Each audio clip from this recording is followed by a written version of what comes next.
হেঁটে বেড়াচ্ছে বেঙ্গল টাইগারটি। সুন্দরবনের ভেতরে বন বিভাগের একটি কার্যালয়ের সামনে হঠাৎই দেখা যায় বাঘটির এমন চলাচল। 24 জুলাই শুক্রবার সুন্দরবন পূর্ব বন বিভাগের চাঁদপাই রেঞ্জের আন্ধারমানিক ইকো ট্যুরিজম কেন্দ্রে মুঠোফোনে ধারণ করা হয় এই ভিডিওটি।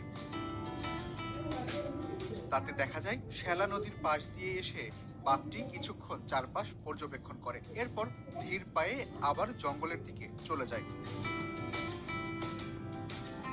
এই কেন্দ্রের কাছে গত 13 জুলাই চিকিৎসা শেষে উদ্ধার করা একটি বাঘিনীকে অবমুক্ত করেছিল বন বিভাগ।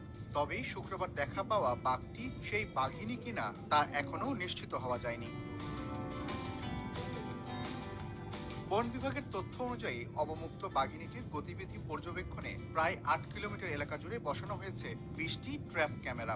এসব ক্যামেরায় এরই মধ্যে নতুন করে আরো 3টি বাঘের ছবি ধরা পড়েছে। বন কর্মকর্তারা বলছেন, সাম্প্রতিক সময়ে শুধু বাঘই নয়, সুন্দরবনে হরিণ সহ অন্যান্য বন্যপ্রাণীর সংখ্যাও বেড়েছে। নিয়মিত টহলেও আগের তুলনায় বেশি বাঘের পায়ের ছাপ পাওয়া যাচ্ছে।